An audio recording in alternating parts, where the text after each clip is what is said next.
मैहर मुख्यालय अंतर्गत श्री सिद्ध अष्ट भैरव मंदिर ग्राम सहिलरा में बहुत ही सिद्ध संत तेजभान जी महाराज द्वारा किया जा रहा चातुर्मास का व्रत एवं हवन। वहां पहुंचने से होती है भक्तों की मनोकामनाएं पूरी। आइए सुनते हैं महाराज जी से हवन और अनुष्ठान के संदर्भ में विधिवत जानकारी। मैहर से पी.एल. द्विवेदी की खास रिपोर्ट। जी। और ये है जप की संख्या जी। जैसे हम इस हाथ में, और ये है हमारा दंड। जी। ये दंड को हम ऐसे रखते हैं, ये हमारी क्रिया है। ऐसे बैठ गए, एक आसन में बैठना पड़ता है। ये एक आसन में ऐसे बैठ गए। ये चावल तो सब जल वल रखा रहता है, यही कहीं किसी से मांगना अलाउ नहीं है, बस ये इसमें गिनती चलती है। और ये माला हो गया ऐसे। जी जी। हाँ, अब इसमें गिनती चलती रहती है। जी। इसमें गिनती जाती है। जी। ये गिनती है। ये गिनती। तो जितना मंत्र हमें करना है, और बस ये। तो यहाँ बैठ के महाराज जी कितने घंटे साधना करते हैं? लगभग 18 घंटे साधना हो जाती है भगवत कृपा से। 18 घंटे। 18 घंटे।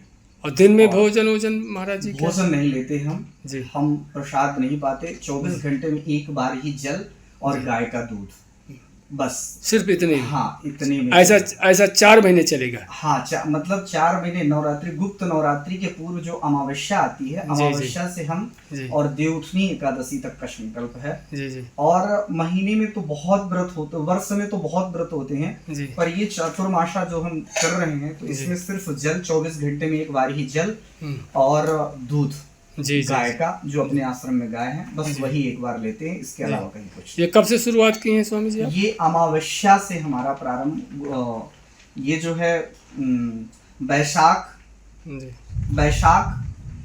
अमावस्या से प्रारंभ होता है। शुक्ल पक्ष इसी में बीतता है, और आषाढ़ आ गया, आषाढ़ गुप्त नवरात्रि हो गई।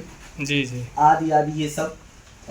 फिर चतुर्मासा, देवशनि एकादशी, तो उसके पहले 1 महीने पहले से अनुष्ठान ये चालू होता है। जी जी। और ये कंटिन्यू चलता है भगवत कृपा से, और देवउठनी एकादशी तक ये चलेगा। महाराज जी यहाँ हवा तो बिल्कुल नहीं है, तो बिना हवा के आप कैसे इतनी बड़ी शक्ति? ये परमात्मा की कृपा है। हमारे बटुक हनुमंत लाल जी विराजमान है, बस हनुमंत लाल जी की कृपा है। जी जी। और सब यही एनर्जी देने वाले। श्वास खजाने घट रहे हो, छर छर बीतो जाए, ये जीवन निश्चित नहीं कब काल दबावे आए। जी जी। काल बड़ो बलवान है, इससे बड़ो न कोई। जी। श्वास पर राम जपो, वृथा श्वास मत खोए, ना जाने कि श्वास का आवन हो न होए। इसलिए प्रति सांस आने वाली और जाने वाली दोनों में भगवान का भजन होना चाहिए। राम नाम मन दीप दर, जीह देहली द्वार, तुलसी भी तरवाहरो जो चाहत उजियार। सब उजियार भी यही देते हैं और अनहिला भी यही करते हैं। इसलिए भगवत कृपा से शरीर से पंचभौतिक देह से जितनी साधना हो जाए उतनी हमें सबको करना चाहिए। साधना ही सर्वोपरि, इसलिए कि तप में ही भगवान भोलेनाथ जी सृष्टि का संहार करते हैं, और तप के सामर्थ्य में भगवान नारायण सृष्टि का पालन पोषण करते हैं, और तप में ही भगवान ब्रह्मा सृष्टि का सृजन करते हैं। यह तीनों सृष्टि के अधीक्षक हैं, और इन्हीं से हमें प्रेरणा लेना चाहिए परमात्मा से। हमें भी इस जीवन से पंचभौतिक देह से तप करना चाहिए। सुबह कितने बजे से आपकी ये साधना प्रारंभ हो जाती है? ये हमारी प्रातः काल 3 साढ़े 3 बजे हम यहाँ गुफा में आ जाते हैं। 3 और साढ़े 3 के बीच में गुफा में आ जाते हैं। जी जी। प्रातः काल।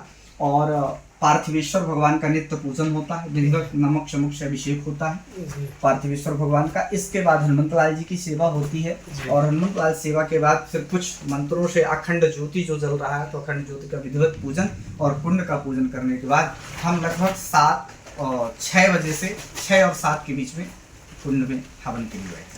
लगातार सुबह से बैठ जाते हैं, तो शाम को 5:30 बजे हमें उठना पड़ता है गौ सेवा के लिए। जी जी। प्रातः काल गौ सेवा करके बैठते हैं, और फिर भी गौ सेवा के लिए हमें 5:30 बजे उठना पड़ता है, और 6:30 बजे भैरवनाथ जी की आरती का टाइम। जी जी। तो 6:30 बजे भैरवनाथ जी। तो लगभग 7-8 घंटे कंटिन्यू आप बैठे रहते हैं? हाँ, 7-8 घंटे नहीं, ये हम 10 घंटे लगातार कंटिन्यू बैठते हैं, और इस बीच में आरती के बाद फिर 7:30-8 बजे से पुनः आ जाते हैं, फिर रात्रि 11 बजे तक हम बैठे रहते हैं। जी जी जी। कंटिन्यू हवन चलता है। जी जी जी। भगवत कृपा सबका आनंद मंगल प्रदान करे। और यह अग्नि कंटिन्यू चल रही है, चातुर्मास ये कंटिन्यू, ये कुंड में अग्नि रहे। ठीक है महाराज जी।